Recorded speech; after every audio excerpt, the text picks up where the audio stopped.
नमस्ते दोस्तों, easy study channel पर एक बार फिर आपका स्वागत है। दोस्तों, आज है 15 मई। आइए शुरू करते हैं आज के 10 महत्वपूर्ण करंट अफेयर से। उससे पहले आपसे एक निवेदन, यदि अभी तक आपने चैनल को सब्सक्राइब नहीं किया है तो सब्सक्राइब कर लें और बेल आइकन को प्रेस कर दें। सारे प्रश्न बहुत महत्वपूर्ण हैं, इसलिए कृपया वीडियो को अंत तक देखें, बीच में ना छोड़ें। बद्रीनाथ धाम के कपाट आज 15 मई को तड़के 4:30 पर खोल दिए गए। बद्रीनाथ धाम किस नदी के किनारे स्थित है? अलकनंदा। महत्वपूर्ण तथ्य, बद्रीनाथ धाम के कपाट आज तड़के 4:30 पर खोल दिए गए। इस मौके पर बद्रीनाथ धाम के मुख्य पुजारी, धर्माधिकारी, अपर धर्माधिकारी व अन्य पूजा स्थलों से जुड़े 11 लोग ही शामिल हुए। कुल 28 लोग मौजूद थे। लॉकडाउन की वजह से इतिहास में ऐसा पहली बार हुआ जब कपाट खुलते वक्त धाम में श्रद्धालु मौजूद नहीं थे। देवभूमि उत्तराखंड में अलकनंदा के बाईं तरफ से बसे पावन तीर्थ बद्रीनाथ धाम भक्तों की अपार श्रद्धा व आस्था का केंद्र है। हिंदुओं के 4 प्रमुख धामों में से एक यह तीर्थ स्थल नर और नारायण पर्वत श्रृंखलाओं की गोद में बसा हुआ है। भगवान विष्णु का यह पावन धाम उनके चतुर्थ अवतार नर एवं नारायण की तपोभूमि है। धार्मिक मान्यताओं के अनुसार कहा जाता है कि भगवान विष्णु के इस पावन धाम में आने से व्यक्ति जन्म जन्मांतर के चक्र से मुक्त हो जाता है और मोक्ष की प्राप्ति कर लेता है। दोस्तों, यह बद्रीनाथ धाम है। महाराष्ट्र के मुख्यमंत्री उद्धव ठाकरे किस सदन के लिए निर्विरोध चुने गए हैं? महाराष्ट्र विधान परिषद। महत्वपूर्ण तथ्य, महाराष्ट्र के मुख्यमंत्री उद्धव ठाकरे और 8 अन्य लोग राज्य विधान परिषद के लिए निर्विरोध चुने गए। इसी के साथ सीएम उद्धव ठाकरे की कुर्सी पर छाया संवैधानिक संकट टल गया है।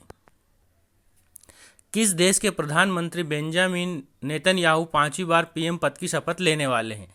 इजराइल। महत्वपूर्ण तथ्य, कोरोना वायरस महामारी के बीच इजराइल के प्रधानमंत्री बेंजामिन नेतन्याहू 5वीं बार पीएम पद की शपथ लेने वाले हैं। भ्रष्टाचार के आरोपों और 3 बार चुनाव में बहुमत न मिलने के बावजूद उन्होंने राजनीतिक गठजोड़ से पीएम पद पा लिया। 5वीं बार पीएम बनने के लिए उन्होंने अपने विपक्षी बेनी गॉन्ज से हाथ मिलाया है। विश्व आर्थिक मंच ने हाल ही में वैश्विक ऊर्जा संक्रमण सूचकांक 2020 जारी किया। प्रथम स्थान किसने प्राप्त किया है? स्वीडन। महत्वपूर्ण तथ्य, इस सूचकांक में दुनिया के 115 देशों को शामिल किया गया है। यह सूचकांक इन देशों में उपयोग हो रहे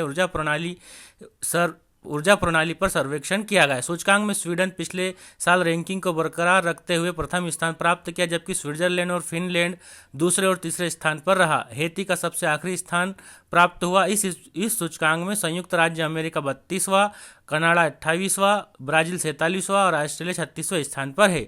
सूचकांक में भारत 74वें स्थान पर है।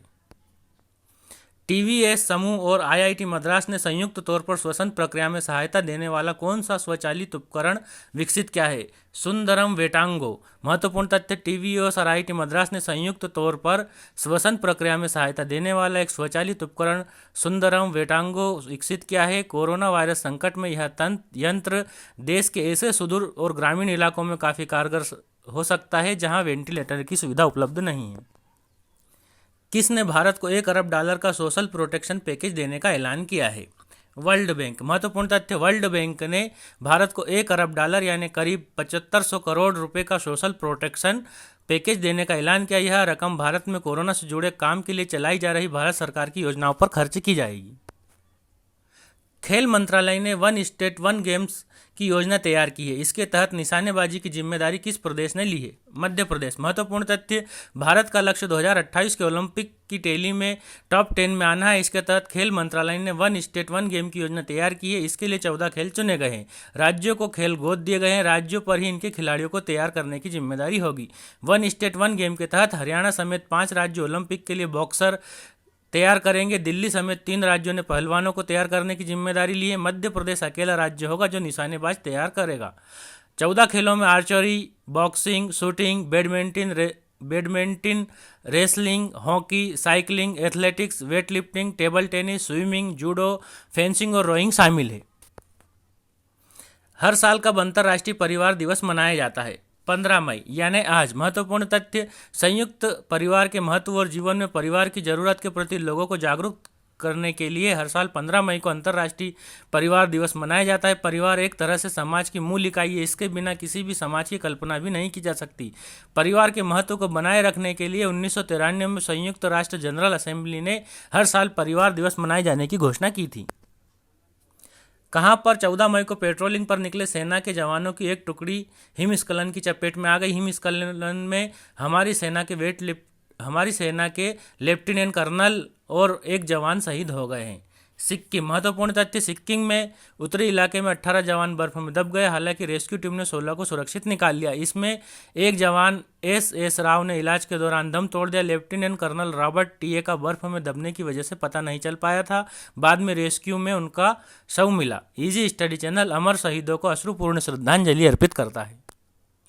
आज का अंतिम महत्वपूर्ण प्रश्न है, वित्त मंत्री निर्मला सीतारमण ने 14 मई को 20 लाख करोड़ के राहत पैकेज के दूसरे चरण की जानकारी दी। कब तक देश में एक देश एक राशन कार्ड योजना लागू होगी? अगस्त। महत्वपूर्ण तथ्य, वित्त मंत्री ने अप्रवासी मजदूर, स्ट्रीट वेंडर, छोटे व्यापारी और किसानों के लिए 9 अहम घोषणाएं की। छोटे किसानों को बड़ी राहत दी गई। उन्हें दिए जाने वाले कर्ज पर ब्याज में छूट स्कीम 31 मई तक बढ़ा दी गई है। अपने घरों को लौट रहे अप्रवासी मजदूरों को वहीं पर काम दिया जाएगा। उन्हें अगले 2 महीने तक फ्री राशन दिया जाएगा। इसके तहत उन्हें 5 किलो गेहूं, चावल और 1 किलो चना मुफ्त मिलेगा। अगस्त तक देश में एक देश एक राशन कार्ड योजना लागू होगी और इससे 67 करोड़ गरीबों को फायदा होगा। दोस्तों, ये थे आज के महत्वपूर्ण प्रश्न। यदि आपको अच्छे लगे हो तो वीडियो को लाइक करें, अपने दोस्तों में शेयर करें और हमारे चैनल इजी स्टडी को सब्सक्राइब कर बेल आइकन को प्रेस कर दें। और हाँ दोस्तों, सारे प्रश्न बहुत महत्वपूर्ण थे, इसलिए आप इनके नोट्स भी बना सकते हैं। और हाँ दोस्तों, घर पर रहें, सुरक्षित रहें और कोरोना फैलने से रोकें। आप सभी लोगों का बहुत बहुत धन्यवाद। आपका दिन शुभ हो। जय हिंद, जय भारत।